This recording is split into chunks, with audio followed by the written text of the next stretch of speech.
안녕하세요. 자, 이제 2011년도 노무사 노동법 2차 기출문제 해설을 하도록 하겠습니다.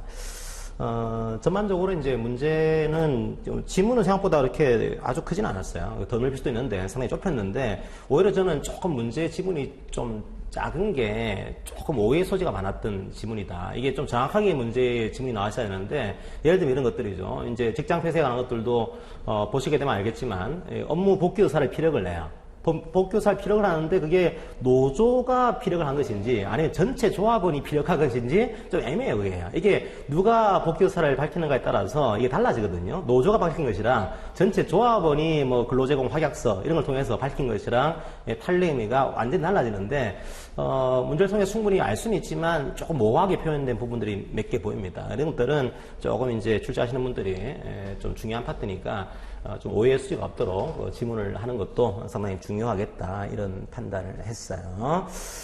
어쨌든 문제는 상당히 어려운 문제였고 두 번째로 지금까지 기출이 안 됐거나 혹은 전통적으로 별로 중요하지 않다라고 생각했던 문제들이 상당히 나왔던 그런 파트였습니다. 그리고 한편으로는 이게 과연 우리의 시험 범위에 포함되는 거냐 이게 모호한 것들이 몇 가지가 있었어요. 첫 번째로 이제 퇴직금에 관한 분할 약정에 문제가 있는데, 충분히 나올 수 있었어요. 왜 그런가 하면, 퇴직금도 임금의 일종이니까, 사실은 이걸 임금으로 보습을 하게 되면은 관계가 없는 구조인데, 이게 지금 퇴직금에 관한 파트가, 현재는 근로자 퇴직급여 보장법으로 옮겨가 있단 말이에요.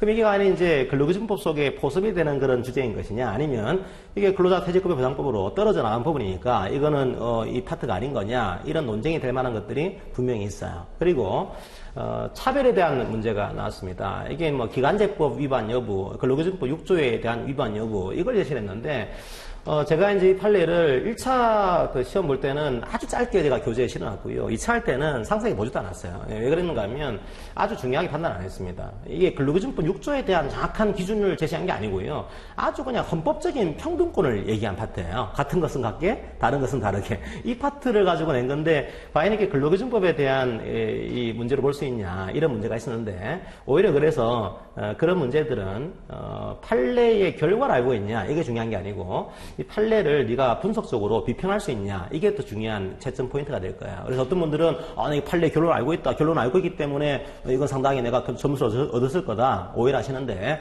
판례의 결론은 이게 차별이다 아니다 그 끝이잖아요. 그죠? 그게 중요한 게 아니고 이게 왜 지금 문제가 되고 있는 것인지 이 논리들을 여러분들이 보셔야겠죠. 그런 파트들을 이번 시간에 제가 설명을 좀 해드리도록 하겠습니다. 자, 노동법 2차 기출문제 해설 1교시를 잠깐 볼게요. 1교시. 1교시가 독특하게요. 노동법 2가 나왔어요. 어떤 분들은, 이거 상당히 서로 간에 신의칙 위반이다. 이게, 혹은 간행을 위반한 거다. 이렇게 볼 수도 있는데, 엄밀히 따지면은, 법률 위반은 아닙니다. 이게 법률적으로는 노동법 문제이기 때문에, 노동법은 2가 나올 수도 있고, 1이 나올 수도 있다 보니까, 법적으로 틀린 건 아니지만, 좀 애타는 마음으로 공부를 하고 있는 수험생 입장에서는 상당히 당황스러웠던 순서 자체가 좀 당황스러울 수 있거든요. 그래서 좀 당황스러웠던 순서였어요. 자, 한번 1교시의 문제를 그래도 보도록 하겠습니다. 노동법 2가 먼저 나왔고요. 첫 번째 문제는 아주 단순한 문제가 나왔습니다. 단순한 문제가 나왔는데 여러분들이 이 단순한 문제의 쟁점에 너무 집중을 하다 보니까 좀 오해할 수도 있어요. 지금 뭘 묻고 있는 건가 하면 연장근로 거부에 대한 1교시의 첫 문제는 연장 근로 거부에 대한 법적인 성질을 묻고 있습니다.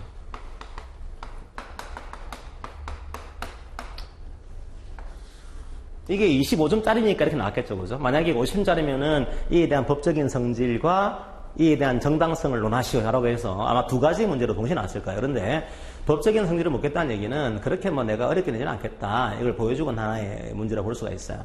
그러면 여러분들이 이제 이런 문제를 보기 위해서는 당장 여러분들이 많이 봤던 문제입니다. 쟁점이 보이죠, 그죠? 쟁점이 뭔가 하면은 문제 쟁점은 이게 과연 쟁점은 과연 쟁의행위인가 아닌가 이게 쟁점이 쟁의행위.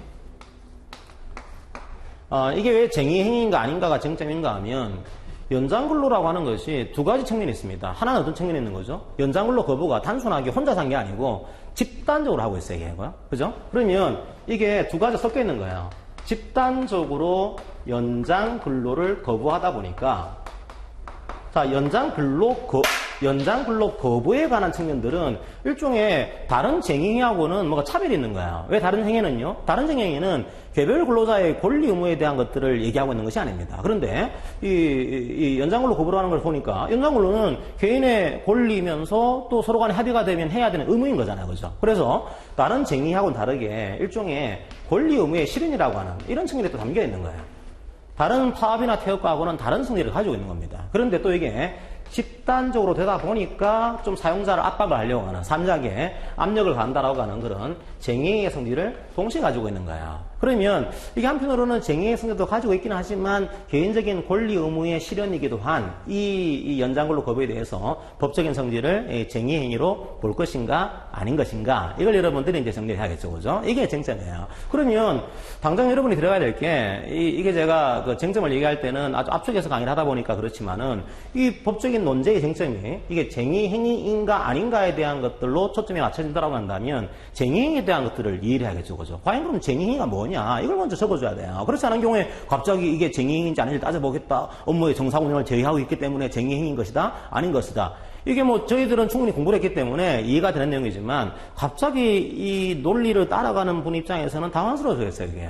아니, 쟁의가 뭔데 갑자기 이게 쟁의인지 아닌지를 갑자기 논하는 거지? 그러면 먼저 여러분이 적어줘야 될 게 이에 대한 쟁의행위가 뭐냐? 쟁의행위에 대한 먼저 개념을 좀 적어줘야 돼요, 그죠? 짧게라도 적어줘야 됩니다. 그리고 이 쟁의행위의 개념, 의 같은 것들을 여러분이 적어주게 되는데, 자, 이거는 우리 노동조합법에 쟁의행위의 의가 나와 있습니다. 첫 번째로 쟁의행위는 주체가 있죠, 주체. 누가 해야 되는 거냐? 누가 하는가 하면 근로자 개인 행위가 아니에요, 그죠? 노동조합 혹은 그 밖에 단결체가 하는 행위로 지금 되어 있습니다. 노조나 혹은 그 밖에 단결체. 저기 이제 노조가 해야 되는 거예요. 개인 근로자가 할 수 있는 행위가 아닌 겁니다. 이게 쟁의 행위인 거다. 두 번째로 정의가 되어 있죠. 분석하게 되면 그 주장을 관철할 목적이라 되어 있어요, 그죠? 제가 이제 그 해설서에는 우리 노동조합법에는 쟁의행위의 주체가 사용자도 들어가는 경우가 있지만 그거는 생략하고서 노동조합 측의 쟁의행위만을 설명하겠다 했잖아요, 그죠? 노동조합 측이 목적이 있어야 돼요. 목적이 뭔가 하면 그 주장 관철 목적이 있어야 됩니다. 주장을 관철할 목적. 여기서 뭐 주장을 관철할 목적으로 하는 것이 뭐 견해가 여러 가지가 있긴 합니다. 그런데 일반적으로는 뭐 근로조건의 유지 개선, 단체 교섭에 대한 그런 사항을 가지고 하는 거다. 이게 일반적인 판례 시각이에요. 그러면 목적은 주장을 관철할 목적이 있어야 된다. 왜 이 문제에서 뭐 뜬금없이 자녀 학자금 지원 제도에 대한 뭐 폐지를 해보니까 이걸 반대하는 단체 쟁의를 하고 있다. 이걸 왜 제기를 했냐면 과연 이게 자녀 학자금 지원에 대한 것이 이 목적으로서의 쟁의행위에 포함되는 거냐 이걸 보여주게 하는 그런 내용들이에요. 이렇게 짧은 지문이 나올 때는 이 지문의 모든 내용이 다 의미가 있다고 이해를 하셔야 됩니다. 아주 큰 지문에서는 단순하게 문제를 적기 위한 배경 지식으로서 깔아두는 경우도 있지만 이렇게 짧은 지문에서는 상당히 고민을 해가지고 지문을 내거든요. 그러면 이런 지문들이 나름대로 한 지문도 빠짐없이 좀 고민을 해야 되는 그런 지문들이 될 수 있다. 그렇게 이해를 하셔야 돼요. 그러면 저는 두 번째로 주장을 관철할 목적이 있어야 된다. 이게 쟁의행위의 개념 속에 포섭이 됩니다. 자, 세 번째로 이제 태양이 있어야 돼요. 그죠? 태양. 자, 쟁의행위의 태양. 방법이 있어야 됩니다. 어떻게 하는가 하면 그 업무의 정상 운영을 저해하는 행위가 쟁의행위다 이렇게 했어요. 이건 그냥 뭐 쟁의를 했더니 업무의 정상 운영이 방해가 안 돼요. 잘 되고 있어요. 이런 경우에는 이게 쟁의가 아닌 겁니다. 쟁의가 되기 위해서는 업무의 정상 운영을 저해해야 돼요. 물론 현실적으로 저해되지 않더라도 저해될 위험성만 있더라도 인정을 해주고 있습니다. 자, 어쨌든 간에 우리 법에서는 업무의 정상 운영을 저해하는 행위다.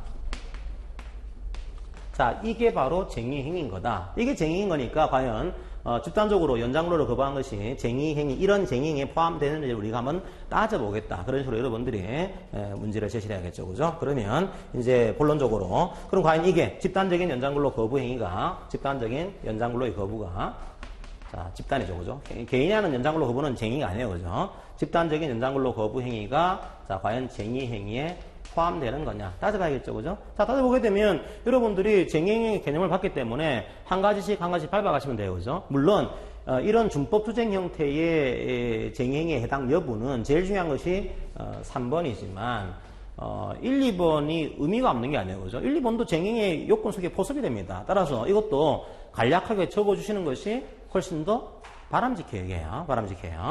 자, 그러면 첫 번째 주체. 노조 보는 거예요, 그죠? 노조. 자, 보는 겁니다. 자, 누가 했죠? 이 쟁행위를요? 개인이 한 게 아니죠, 그죠? 분명히 연장근로 거부를 노조가 이제 한 겁니다. 노조가 한 거니까 이 노조가 한 거다. 주체로서는 쟁행이 지금 쟁행의 정당성을 얘기하는 게 아니에요. 쟁행의 요건을 얘기하고 있는 겁니다. 쟁행에 해당된다. 자, 두 번째로 목적이 과연 쟁행의 요건 속에 포섭이 되는 거냐? 보니까 학설이 좀 있긴 하지만 그래도 이 학설에서는 아무리 좁게 보더라도 근로조건에 관한 이 유지 혹은 개선에 관한 그런 요건을 가지고 주장을 가지고서 하고 있는 거다. 그러면 목적으로서도 쟁행에 포함된다라고 포섭을 해야 되고, 여기서 물론 여러분이 가장 분량을 많이 적어줘야 될 것이 세 번째겠죠. 첫 번째, 두 번째를 이제 어느 정도는 적어주는 게 좋아요. 왜냐하면 분명히 목적이 지금 나와 있잖아요, 그죠? 목적이 만약에 뜬금없이요, 이게 뭐 근로조건에 대한 문제가 아니고 이거 뭐 다른 내용이다, 이게 사용자 미워 이런 거다, 이런 거면 이게 아예 쟁행이 안 될 수도 있어요. 목적이 주장을 관철할 목적이 돼야 되는데 이 내용을 보니까 주장 관철 목적이 있는 거구나, 목적은 일단 충족한 것 같다. 그럼 세 번째로 업무의 정상 운영을 저해하는 것이 쟁의행위인데, 이게 쟁의행위인데 과연 이런 식의 집단적인 연장근로 거부 행위가 이런 태양을 갖추고 있는 거냐, 여기에 대한 핵심은요, 과연 그러면 업무의 정상 운영을 저해하는 이 행위, 그러면 업무의 정상 운영이 과연 뭘 얘기하는 거냐, 여기에 따라서 준법투쟁이 쟁의가 될 수도 있고 되지 않을 수도 있겠죠, 그죠? 물론 여러분들이 좀 가볍게 이 준법투쟁의 종류도 적어주는 것도 관계없어요. 하지만 이 그 문제에서 포커스는 안 해요. 포커스는 이 준법투쟁도 이게 권리행사의 준법투쟁과 안전투쟁의 준법투쟁으로 구별되는데, 이 사항은 권리행사의 준법투쟁이니까 그렇게 전제로 깔고서 이제 설명하겠다, 이렇게 적어주시면 돼요. 그럼 여기 중요한 것은 우리 학설상으로는 세 가지의 견해가 있습니다. 이건 여러분들이 문제가 짧잖아요, 그죠? 크지가 않아요. 크지가 않으니까 이건 단순하게 판례만 딱 적어놓게 되면은 너무 이게 보기가 횡할 수가 있어요. 그리고 교수님들이 이거 좀 알고 있는지 설명하는 건데, 설명하려면 학설도 좀 소개해주고, 이게 오히려 설명하시고 어려울 수가 있어요, 경우에 따라서는. 왜 그런가 하면 이걸 한번 논하시오, 혹은 이에 대한 사건을 해결해 보시오, 이렇게 하면은 사건을 해결하기 위해서는 노무사가 어떻게 됩니까? 판례를 봐야 돼요. 학자들의 의견 필요 없습니다, 이게요. 판례가 이렇게 되기 때문에 법원에 가면은 이렇게 사건이 해결된다 라고 하면 끝나는 문제지만, 설명하시오는요, 이게 사건을 해결하는 게 주된 목적이 아니에요. 이에 대한 네가 풍부한 논의들 알고 있냐, 이게 목적인 거니까 오히려 어려울 수 있습니다, 오히려요. 그래서 여기서는 여러분들이 학설도 소개를 하는 게 좋습니다. 학설은 크게 세 가지가 있어요. 하나가 업무의 정상 운영이 뭘 얘기하는 거냐, 하나가 사실 정상설.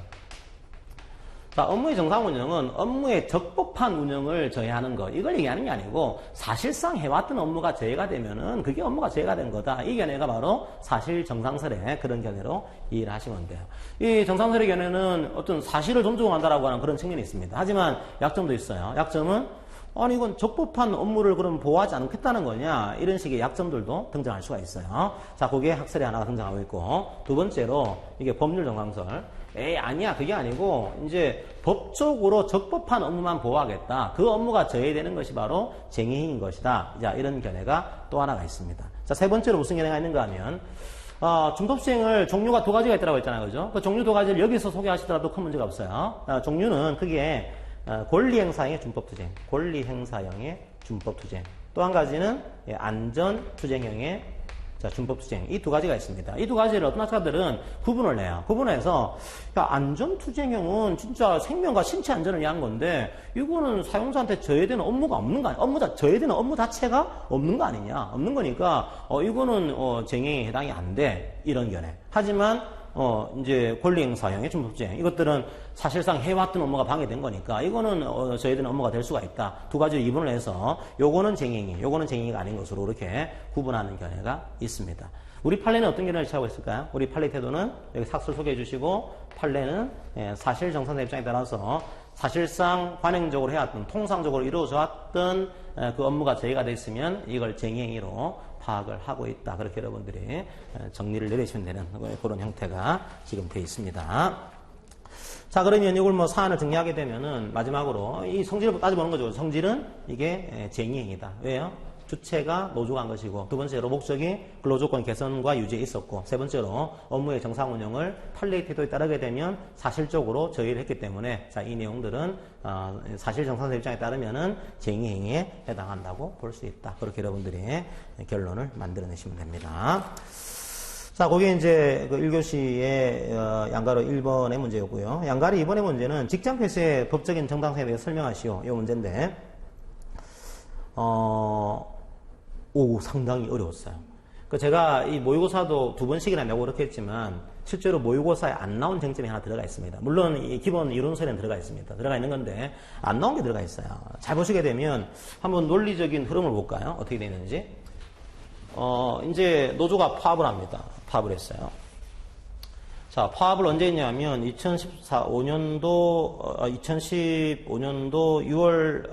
4월 1일자부터 어쨌든 파업을 했습니다. 그죠? 연장근로 거부에 대한 문제는 차치하고 이제 물론 이게 2월 4일부터 뭐 이거를 쟁의로 이해하더라도 되겠죠. 그죠? 관계는 없어요. 그런데 어쨌든 간에 태업 자체를 찬반 투표의 절차를 거친 태업을 4월 1일부터 단행을 한 겁니다. 왜 이걸 적어놨냐면 이게 중요한 쟁점은 아니에요. 단지 정당하게 파업을 한 거예요, 이제. 정당하게 파업을 하고 나서 이게 논점이 또 하나 있거든요. 정당하지 않은 그 쟁행에 대한 직장폐쇄 문제가 또 있습니다. 근데 그 문제는 없애기 위해서 정당하게 찬반 투표를 거쳐가지고 쟁행을 이제 4월 1일부터 단행을 한 겁니다.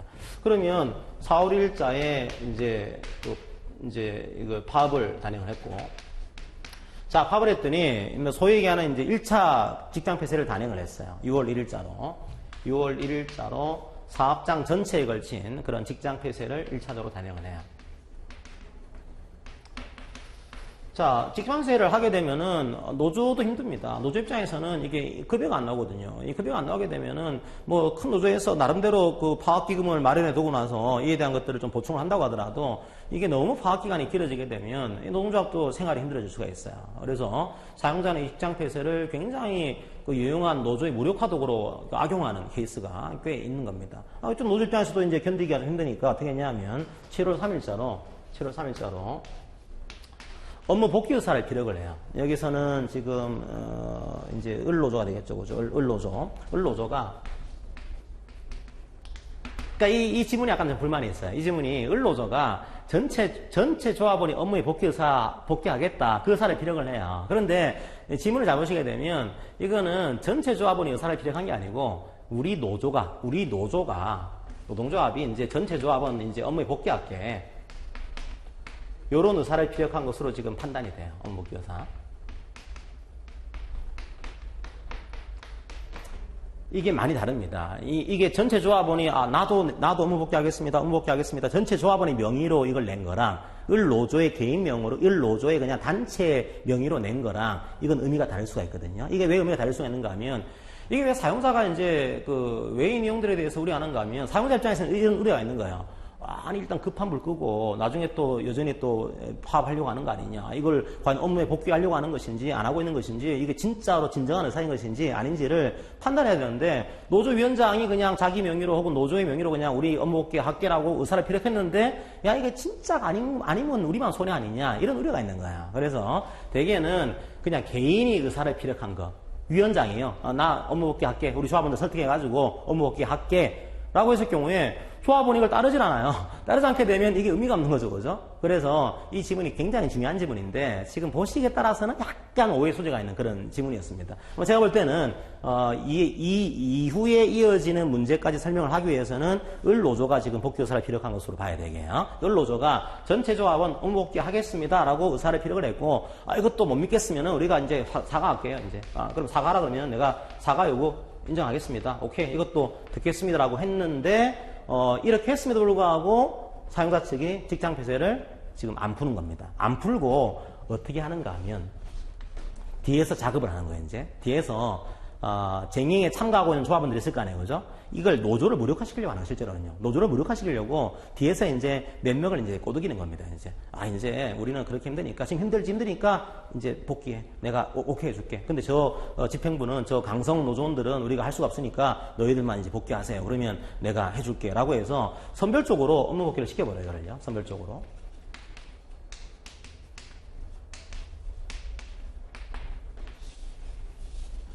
지금 이 논쟁은 세 가지의 그 쟁점을 담고 있습니다. 첫 번째로 지금 이 문제에서 묻고 있는 것은 직장 폐쇄가 정당한지를 이제 설명을 해라 이 내용인데 6월 1일자로 지금 단행한 직장 폐쇄가 있어요. 이게 정당한지를 하나 설명을 해야 돼. 이것도 직장 폐쇄니까 그죠? 처음 개시할 때 직장 폐쇄가 정당하냐 그렇게 이제 하나 설명을 해야 되고 두 번째로 이게 7월 3일자 이후에 직장 폐쇄가 정당한 거냐 이거를 설명을 해야 됩니다. 그런데 이 두 번째 논쟁에서 두 가지의 쟁점이 함께 숨어 있어요. 이게요. 어떤 쟁점이 숨어 있는가 하면 말씀드렸죠, 그죠? 지문, 작은 지문은 버릴 게 없어요. 다 의미가 있는 지문들입니다. 근데 의미가 없이, 이건 의미가 없어. 그냥 교수님이 재미 삼아서 그냥 올려둔 거야. 이게 나름대로 그것도 중요한 그 수험 자격 시험인데, 그렇게 하진 않단 말이야. 여기서 두 가지 영점은 이겁니다. 첫 번째로, 지금 을노조가 업무에 복귀할 의사를 피력을 했어요. 그럼 이게 진정한 의사라고 한다면 파업이 끝난 거겠죠. 그죠? 그럼 파업이 종료가 됐으면 직장 폐쇄를 할 수가 없어요. 직장 폐쇄는 선제적으로 하면 안 됩니다. 그죠? 이게 사후에 대항적으로 해야 되는 것이지 선제로 하게 되면은 직장 폐쇄가 정당성을 상실을 해요. 그러면 파업 종료한 이후에도 직장 폐쇄를 단행했다. 이 경우에 이게 진짜로 파업이 종료된 것인지 아닌 것인지는 업무에 복귀할 의사, 파업 철회 이게 표시가 진정으로 된 거냐 이러면은 이 직장 폐쇄는 정당성을 상실을 해요. 그러면 여기서는 업무에 복귀할 의사가 진짜로 피력이 된 것이냐 아닌 것이냐 이 두 가지를 이제 소개해주고 나서 그 다음에 또 마지막 한 가지가 과연 진정으로 표시가 된 것인지는 뭘 가지고 판단할 거냐 이걸 여러분들이 제시를 해야겠죠. 그죠? 그게 하나의 문제가 됩니다. 이제 그 다음에 이걸로 끝나는 게 아니에요. 보통 이제 이걸로 끝난다고 생각하는 분들이 있는데 굉장히 중요한 쟁점을 하나 이번 기출문제에서 제시를 하고 있습니다. 지금 이거는 제가 볼 때는 지금까지 기출이 안 됐던 분야고 노동법의 일종의 사각지대 비슷한 그러니까 중요한 파트예요. 중요한 파트인데 약간 사각지대 놓여있는 별로 중요하게 안 보고 있는 파트 중에서 하나가 등장했습니다. 저도 이제 요거를 기본 이론서에서 소개했는데 이게 모의고사 낼 때는 너무 어렵다 판단해서 아예 여러분의 수준을 너무 무시하고서 내지를 않았어요. 여기까지 나올까. 이게 소위 뭘 얘기하는가 하면 우리가 지금까지 얘기했던 직장 폐쇄는 물적인 직장 폐쇄예요. 어떤 시설물을 폐쇄하는 거냐, 전체를 할 거냐, 짧게 할 거냐, 이게 문제가 된 것들인데, 소위 말하는 인적인 직장 폐쇄의 범위를 얘기를 하고 있습니다. 그럼 누구를 대상으로 해서, 어떤 시설물이 아니고요, 어떤 대상을 해가지고 직장 폐쇄를 단행을 할 거냐, 그때 뭐 전체, 이 시설물에 있는 전체 근로자를 대상으로 한다? 이 경우에는 문제겠죠, 그죠? 그런데 만약에 조합원에 대해서만 직장 폐쇄를 단행한다. 이 경우에는 이게 정당한 거냐? 또 한 가지는요, 이 판례에서 뭘 얘기하고 있는, 이 사안에서는 조합원 중에서도 쟁의행위에 참가하고 있는 조합원들이 있는 거예요. 그죠? 쟁의행위에 참가하고 있는 조합원들에 대해서 직장 폐쇄를 단행을 하고 있는 경우에 일부를 선별하고 있다. 그럼 일부를 선별하고 있을 경우에 과연 이 직장 폐쇄는 정당한 거냐? 이 문제가 하나 남아있어요. 굉장히 어려운 주제고요. 판례 법리도 그렇게 정치하게 깔끔하게 나와 있지는 않습니다. 근데 그 문제를 물어보기 위해서 이제 40명을 선별해가지고 지금 얘기를 하고 있다. 이런 얘기를 제시한 겁니다. 이 문제가 왜 이런 문제인가 하면 이게 이미 판례에서는 사실관계로 등장을 했어요. 등장했는데 이게 주로 판례 요지에 보면은 이에 대한 쟁점이 안 나와 있어요. 그냥 쭉 판례의 이유를 제시할 때 거기 가볍게 녹아들어져 있는 그런 내용이라서 이게 잘 안 보이는 그런 파트입니다. 조금 어려운 내용이었지만 여러분들이 충분히 이제 좀 그 볼만한 의미는 있는 그런 내용입니다. 그러니까 이번 문제가요. 제가 그 기출 문제를 가만히 보니까 조금 어렵거나 조금 약간 이제 범위를 벗어난다고 느껴질지라도 현실적으로 중요한 거다. 이 문제를 좀 낸 것 같아요. 실제로 현실적으로 꽤 많이 있거든요. 그 조합원만을 상대로 해서 직장 폐쇄를 단행하는 겁니다. 그러니까 비조합원들은 막 살려주고요. 조합원들만 직장 폐쇄 시키고 임금 안 주고 이걸 꽤 많이 악용을 해요. 현실적으로는 꽤 많이 있거든요. 근데 판례 법리가 아주 정치하게 많이 나와 있지는 않습니다. 그래도 나와 있긴 해요. 그래서 이게 아주 풍부하게 나와 있지는 않지만 나와 있는 것 있다 이게. 그리고 나름대로 이게 현실적으로 중요한 문제인 거다. 이건 수험생들은 별로 준비를 못해요. 그리고 강사들도 많이 그렇게 대응을 하기 편한 그런 주제는 아닙니다. 그런데 그런 문제를 낸 거죠. 한번 정리해 보겠습니다. 첫 번째 파업을 했습니다. 그죠? 6월 1일자로 직장 폐쇄를 단행을 했어요. 직장 폐쇄의 의의를 가볍게 적어주시고요. 그 다음에 정당성 요건이 두 가지가 있죠. 시기적으로 대항성을 맞춰야 되고, 즉 직장 폐쇄는 쟁의 행위를 한 이후에 이제 실시를 해야지만 정당성을 인정해 줍니다. 뭐 그리고 나서도 갑자기 뭐 늦게 했지만은 바로 파업을 한 1시간 이후에 직장 폐쇄를 했다. 너무 속이 보이죠, 그죠? 그래서 아무리 시기적으로 늦게 했다고 하더라도 그 목적이 방어성을 떼야 돼요. 즉 노조의 어떤 조직력, 노조의 단결력을 뭐 침해하겠다, 노조를 어떤 망가뜨리겠다 이런 목적으로 하면은 이게 안 되겠죠, 그죠? 공격성을 띄어서는 안 됩니다. 방어적으로 해야지만 정당성을 인정해 줄 수가 있어요. 그런데 6월 1일자에 직장폐쇄 오게 되면은 파업을 한 다음에 한참 있다가 2달 정도 이후에 직장폐쇄를 단행했기 때문에 시기적으로 대항성도 인정할 수 있을 것이고, 보니까 목조상으로도 특별히 6월 1일자 직장폐쇄에 대해서는 노조를 약간 무력화시키겠다, 노조의 조직력을 약화시키겠다 그런 사실관계는 지금 안 보이고 있습니다. 보이지 않고 있다 보니까 뭐 그냥 이거는 직장폐쇄 정당성은 6월 1일자에 대해서 인정이 된다 그런 식으로 보는 것이 더 낫겠죠. 만약에 6월 1일자 직장폐쇄가 정당하지 않다라고 한다면 이 논제의 의미가 없어요. 이 문제를 낸 것은 이거거든요. 정당하게 개시가 된 직장 폐쇄도 나중에 불법으로 될 수가 있는 거냐 이걸 묻고 있는 거기 때문에 이게 일단 정당해져야 돼. 정당해져야 되기 때문에 이건 특별한 공개적으로 보일 만한 직장 폐쇄라고 하는 것들을 처음 개시할 때는 보여주지 않고 있는 겁니다. 안 보여주고 있는 거니까 요일자 직장 폐쇄는 정당하다라고 결론을 내리시면 돼요. 자, 두 번째로. 그런데 7월 3일자에 을노조가 뭐라고 하는가 하면, 야, 이제 안 되겠다. 이제 우리 복귀할게. 즉, 파업 종료할게. 파업 철회할게. 선언을 하게 돼요. 그럼 두 가지거든요. 그러면 파업 종료 후에 직장 폐쇄가 정당한 거냐? 두 가지로 판례는 구분됩니다. 하나는 업무 복귀의 진정성을 인정할 수 있는 경우. 자, 업무 복귀의 진정성을 인정할 수 없는 경우. 이게 왜 중요한가 하면, 이 직장 폐쇄의 대항성과 방어성의 이 요건은요. 개시가 된 직장 폐쇄가 정당하게 유지되기 위한 요건으로도 포함이 돼요. 그러니까 아무리 이게 정당하게 개시를 했다고 하더라도 그 가는 도중에 이걸 상실해버렸다. 그렇게 하게 되면은 직장 폐쇄는 그때부터 정당성을 상실하게 됩니다. 그런데 업무에 대한 그 복귀선을 했어요. 이게 진짜입니다. 진짜인 경우에도 직장 폐쇄를 유지를 해요. 그러면 대항성을 상실한 거죠, 그죠?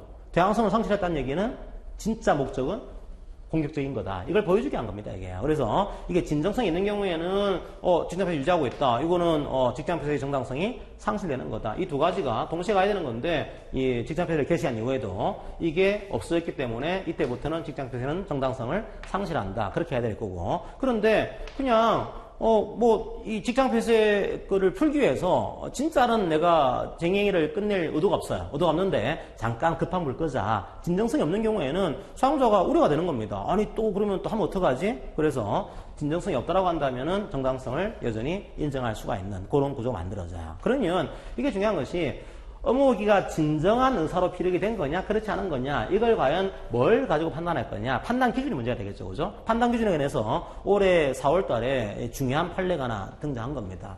이게 뭔가 보여줘야 되는 거예요, 이게요. 단순하게 노조가 파업 처리하겠습니다. 이 선언만 가지고서는 이게 사용자가 경영의 안정성과 예측성을 이걸 보여줄 수가 없는 거예요, 이게.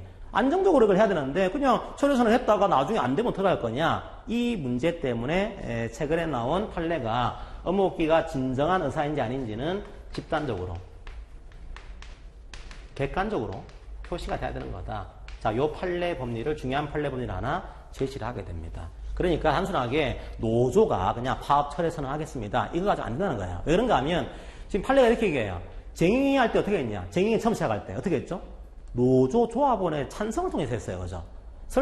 직장 파업을 처리하는 것도 파업 처리에 대해서는 그에 대한 조건을 두고 있지 않습니다. 그죠? 파업 처리할 때도 뭐 노동조합 과반수가 파업 처리를 하는데 찬성을 해야 된다. 그런 조건을 두고 있지는 않지만 그렇다고 하더라도 어느 정도까지는 집단적으로 객관적으로 노조원들의 의사가 표시가 돼야 되는 거 아니냐. 그래야지만 믿고 안전하게 직장 폐쇄를 이걸 처리할 거 아니냐. 이 논점을 지금 판례는 가지고 있는 겁니다. 그런데 이 판례에서는 좀 애매해요. 좀 애매하게 그냥 노조가 필요한 거다. 만약에 노조 혼자만 그걸 필요하게 되면 이 판례가 딱 떨어져요. 노조의 파업 철회 선언만으로서는 부족해요. 안 돼요. 집단적으로 객관적으로 이 내용이 표시가 됩니다. 그러면 결론적으로는 이렇게 있긴 했지만은 이 내용이 집단적으로 객관적으로 표시된 것으로 보기는 어렵다라고 볼 수가 있어요. 이 케이스는요. 그러면 7월 3일자 이후에 직장 폐쇄를 유지하고 있는 것이 이게 정당한 직장 폐쇄인 거냐? 그런 문제는 안 냈겠죠. 그죠? 이게 정당하지 않게 된다. 이걸 보여주기 위한 목적을 가지고 있을 겁니다.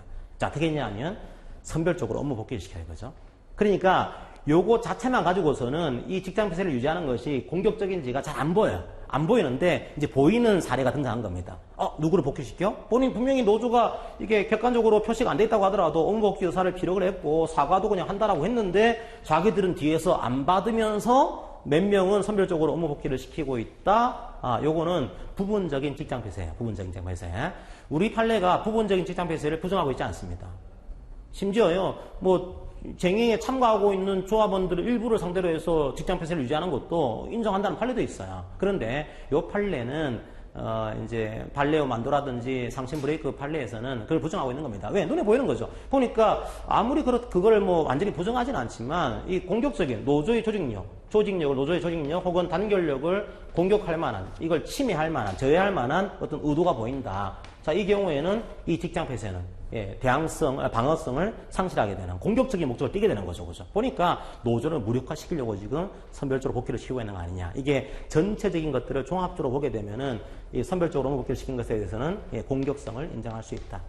공격성을. 따라서 6월 1일자의 직장 폐쇄는 정당하다고 하더라도 7월 3일자 이후에도 단행하고 있는 직장 폐쇄는 전반적으로 고려해 볼 때 정당성을 상실한 것으로 볼 수 있다. 이렇게 결론 내리는 것이 깔끔한 그런 결론이 됩니다. 이게 대부분은 다 아마 이것까지는 안 적었을 거예요. 인적 범위까지는 이게. 인적 범위도 하나의 쟁점이거든요, 이게요. 지문에서 그냥 내놓고 있지 않아요. 이게 나름대로 의미가 있는 건데, 이건 아마 상당수의 수험생들이 빠뜨렸을 겁니다. 그래서 여러분들이 다 못 적었다고 하더라도 상당수가 다 빠뜨렸기 때문에 충분히 아직까지는 여러분들이 실망하지 말고 끝까지 보실 필요가 있습니다. 자, 요게 그 1가시 양가로 2번의 그런 그 문제 해설이었고, 두 번째로 이제 근로시간 면제제도에 관한 그 판례가 하나 나왔죠, 그죠? 비사에는 노동자가 갑과 을이 있다. 이것도 제가 볼 때는 약간 아쉬워요. 이게 왜 아쉬운가 하면은 을이 의미가 있어요. 을이 의미가 있는데 이 을이 의미가 있는 그 문제를 제대로 못 담아냈어요. 이건 원래 어떤 의미인가 하면 이런 의미를 가지고 있습니다. 그러니까 을이 그냥 나오지 않았을 거 아니에요, 그저기. 을을 내놓은 건 분명히 뭔가 이유가 있을 겁니다. 이유가 있는 건데 원래 판례에서 의도한 바의 의미로서 이걸 적어내지 못해서 제가 이제 문제 해설은 좀 다시 정리를 해서 드릴게요. 여러분한테 이 판례가 원래는 을이 나오는 의미가 이런 거다. 이걸 보여주기 위해서 제가 짧게 적어놨고, 근데 문제에서는 그걸 담아내지 못했어요. 뭘 담아냈냐면 이겁니다. 원래 이 판례의 지진이 이런 거거든요. 노동조합 갑이 있어요. 비사에. 비사가 있고. 노조갑이 있습니다. 가만히 생각해 보세요. 노조갑이 있어요. 노조갑하고요, 비사하고요, 단협을 체결했어요.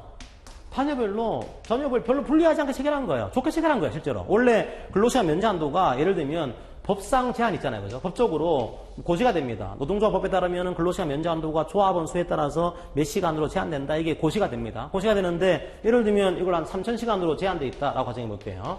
근로시간 면제 한도가 3,000시간 분에 대해서만 우리가 이제 급여 줄게 이렇게 돼 있다라고 가정해 보는데. 이 회사하고 갑노조하고요. 이 회사가 갑노조를 너무 좋아하는 거예요. 좋아해서 혹은 뭐 무서워서 여러 가지 이유 때문에 법으로는 제한되는데 더 준 겁니다, 이제. 법으로는 3,000시간이지만 우리는 단협 체결해서 좋은 게 좋다고 당신한테 한 4,000시간 인정해 줄게.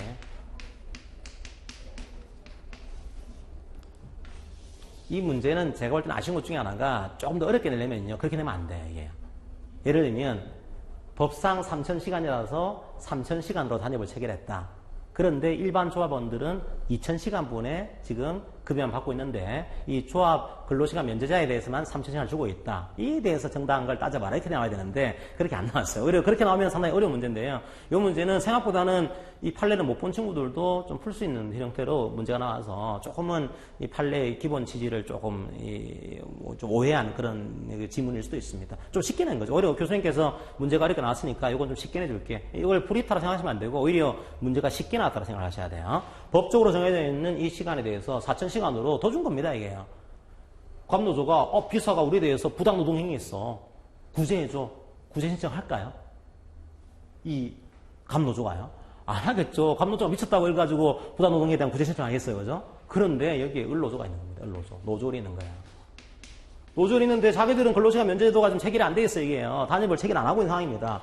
안 하고 있는 상황인데 얘들은 체결한 거야. 그랬더니 뭐라고 하는가 하면 이 단협 체결한 게 부당노동행위다. 이 노조을이 부당노동행위에 대한 구제 신청을 제기한 겁니다, 이게요. 그러면 이거 뭘 얘기하는가 하면 원래 이 판례의 또 하나의 쟁점은요. 노조를 단협을 체결하지 않았잖아요, 그죠? 단협 대상 상대방이 아닌 당사자가 아닌 노조을이 과연 갑과 피사가 체결한 단협에 대해서 이거 부당노동 행위입니다라고 구제 신청할 구제 신청 자격이 있는 거냐? 이게 또 하나의 쟁점이에요. 당신하고는 당신 문제인데 이거는 갑사 비사와 갑의 문제잖아. 그래서 당신이 신청했는데 이거 과연 내가 인정을 해야 돼? 이게 하나의 쟁점인데 이 지문에서는 그런 쟁점으로 등장시키지는 않았어요. 근데 단순하게 노조를과 체결한 단협은 없다라고 한 다음에 비사와 갑이 체결한 이런 단체 계약이 부당노동 행위인지를 한번 설명해 봐라. 이런 식으로만 문제가 나왔습니다. 이게 조금 더 정착에 나왔으면 이 문제까지 들어가게 되면 어려운 문제였는데 역시 이 문제도 좀 쉽게 나온 거예요, 실제로는요. 오히려 그냥 편안하게 좀 풀 수 있는 형태로 문제가 나온 것으로 볼 수가 있습니다. 그러면 여기서는 여러분들이 제가 상세한 해설은 참조를 하시고요. 이제 운영비 원조에 대한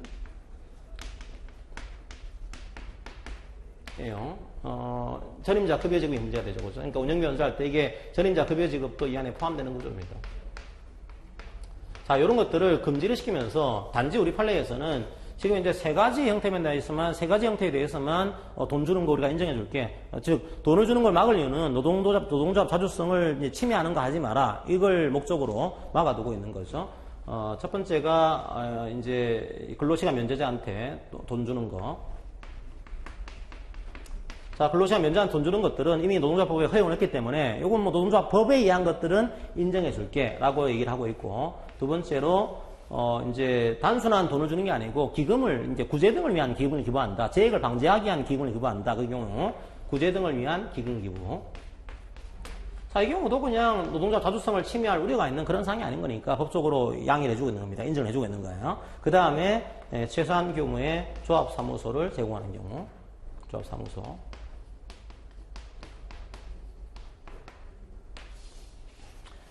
자, 요 세 가지에 대해서는 예외적으로 인정을 해주고 있어요. 그런데 이미 판례가 이런 뭐 이 돈 주는 판례가 전임자에 대한 뭐 운영비 원조에 대한 판례가 이미 나와 있어요. 나와 있는데 운영비 원조가 부당노동행위가 되는지 안 되는지에 대한 판례들을 간략하게 적어주시고요. 뭐라 그랬죠? 하나가 이게 실질서가 행설이 있어요. 실질서가 행설. 왜 운영비 주는 거 막고 있을까요? 노동자 자주성을 침해하기 때문에. 그래서 실제로 돈 주고 있다고 하더라도 뭐 우리가 쟁취한 거다, 투쟁한 거다. 그랬으면 이거는 뭐 부당노동행위가 아닌 거야, 이게. 이거는 뭐 중요한 것이 자주성을 침해할 목적인 거니까 적극적인 투쟁을 통해서 쟁취한 거라고 한다면 이거는 부당노동행위 아닌 거다. 이게 실질설의 입장을 볼 수가 있습니다. 형식설은요? 아니야. 그게 아니고 돈 주는 것 자체가 이게 그럴 위험성이 있는 거야. 이건 돈 주는 거는 무조건 안 되는 거야. 허용되는데 어떤 경우요? 이 세 가지 것만 예시적으로 적어둔 이유는, 열거해둔 이유는 이것 외의 사유로 가지고서는 돈 주는 것들은 다 자주성을 침해할 위험성이 있는 걸 위해서 형식적으로 줬다는 것만으로도 이거 부당노동행위가 되는 거야. 자, 이게 우리 판례의 태도입니다. 그런데 이 문제가 왜 나왔는가 하면 근로시간 면제 제도에 대해서는 판례가 마땅치가 않았어요, 이게요. 옛날엔 주로 나왔던 게 전임자한테 급여 지급하는 거, 이게 주로 나왔단 말이야. 이게 옛날의 쟁점이었습니다. 근데 지금은요, 상당수의 노사관계가 근로시간 면제자에 대한 관계로 재편이 되고 있습니다. 이제는 전임자에 대한 문제가 그렇게 크지가 않아요. 크지가 않고 오히려 근로시간 면제자에 대해서 돈을 주고 있는 거. 그런데 이런 식으로 주는 거야. 두 가지가 있는데 이 두 가지 중에서 지금 한 가지만 제시를 한 겁니다. 첫 번째, 법이 있어요. 법을 초과해 주고 있는 겁니다. 근로시간 면제자에게는 이만큼 돈 줄게 라고 했는데 법적으로 3,000시간까지가 제한 한도인데 4,000시간을 주고 있다. 자, 분명히 근로시간 면제자예요, 그죠? 돈을 줄 수가 있습니다. 돈을 줄 수가 있는 건데 더 주고 있는 거예요. 법적으로 허용된 한도보다도. 두 번째로, 법적으로 허용된 한도를 초과하지를 않았습니다. 즉 3,000시간 안에서 주고 있는 거예요. 안에 주고 있는데 조금 소정 근로시간에 비해서는, 혹은 다른 근로자에 비해서는, 다른 조합원들에 비해서는 좀 많이 주고 있는 거예요. 그럼 이 경우도 마치 운영비를 원조하는 그 판례 법리를 이제 적용할 수 있는 거냐? 이 문제가 등장한 겁니다. 자, 첫 번째. 법으로 정한 근로시간 면제 한도를 초과해서 돈 주고 있어요. 이건 그냥 분호예요, 분호. 안 따져요, 이게. 판례 법리가 없어요. 이게. 형식설이니까 형식적으로 법으로 정해진 거 위반한 거 아니냐. 따라서 법으로 정해진 거 아닌 거 주고 있는 거, 이거는 부당노동 행위가 된다. 형식설 입장에 따라서 이건 부당노동 행위다. 그냥 판례 법리가 그렇게 정책하지 않아요. 그냥 이렇게 끝내면 되는 건데, 이게 교수님 물론 이 판례를 알고 계실 건데 약간 쉽긴 했을 그럴 겁니다. 이게 법적으로 안에 있지만 초과하지 않았지만, 그러면 무조건 초과하지 않았으면은 무조건 다 주는 게 인정되는 거냐? 그렇지 않다라고 하는 거예요. 이게 두 가지 요건을 충족을 해야지만 이 내용이 인정이 됩니다. 첫 번째로는 이게 근로시간에 상응을 해야 돼요. 근로시간에 상응. 아무리 3,000시간 준다라고 한도가 돼 있지만 법적으로 이 사람의 근로시간은 2,000시간인데 3,000시간 주는 것은 1,000시간분을 지금 오버하고 있는 거 아니냐. 아무리 법적으로 한도를 지금 안에 있다고 하더라도 소정 근로시간과 상응을 해야 되는 거다. 그걸 오버하면 안 되는 거다. 이렇게 한 거예요. 그 다음에 두 번째로는 아무리 또 그렇다고 하더라도 다른 사람들은 다 지금 2천만 원인데 당신만 해 3천만 원 갖고 있는 거냐. 이게 당신하고 동일 직급이나 동일 호봉에 있는 근로자에 비해서 너무 과다한 급여 받고 있는 거 아니냐. 아무리 그 내용이 초과하지 않았다고 하더라도 이런 식으로 주고 있는 것은 운영비를 원조하는 그런 행위에 해당하는 거니까 이 경우는 부당노동 행위에 해당한다. 근데 여러분들이 초과했을 경우만 적어주면 너무 칸이 횡하잖아요. 그죠? 횡하니까 이건 혹시나 교수님도 오해할 수가 있으니 이 내용도 적어주는 것이 더 깔끔해요. 그러면 적어주게 되면은 얘가 그래도 문제를 좀 알고서 적고 있구나 이렇게 눈에 보이겠죠. 그죠? 그래서 적어주고 난 다음에 또 하나의 중요한 이슈가 뭐가 있는가 하면 이게 운영비 원조에서 동일하게 나오는 건데 이게 지배개입 형태의 부당노동해야 됩니다. 지배개입이 되기 위해서는 뭐가 있어야 되죠? 의사가 있어야 돼요. 지배개입 의사.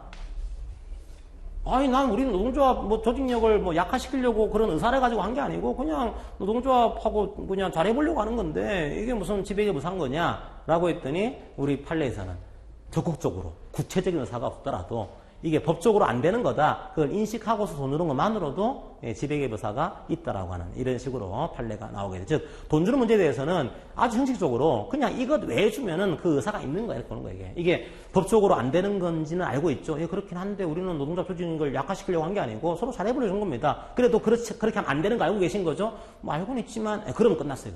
그러면은 지배개입 의사가 있는 겁니다. 라고 해서 아주 적극적이고 구체적인 의사까지 필요한 것은 아니다. 그렇게 판례가 제시를 하고 있는 겁니다. 자, 그런데 여기서 보게 되면 이제 을은 단체 계약이 체결 안 돼 있어요. 원래 제가 아까 말씀드린 대로 을이 나온 이유는 을이 과연 이에 대한 구제 신청을 제기할 수 있는 주체가 될 수 있는 거냐 이 문제인 건데 여기서는 그 문제는 아니에요. 그 문제는 아니기 때문에 이게 정확하게는 을과 체결하지 않았다는 것은 이제 갑에 대한 그 지배개입 의사가 더 확실해지는 하나의 자료가 될 수 있겠죠. 그래서 이 경우는 판단할 때 좀 더 부당노동행위 의사를 입증하기가 좀 더 용이한 그런 자료로서 을에 대한 단체 계약을 활용할 수도 있을 겁니다. 그래서 이 내용들은 제가 볼 때는 조금 문제의 그 초점을 조금 핀트가 어긋난 그런 문제가 아닌가 그런 판단이 들어요. 그래도 제가 계속 말씀드리지만 이번에 학교 가시면 좋은 거지만 학교 가시지 만약 않게 되면 학교 하셔야 되거든요. 아니, 혹시나 하지 않게 되면 작은 지문이 나올 때는 그 작은 지문이 허투루에 나온 지문들이 없어요. 다 뭔가 의미가 있거든요.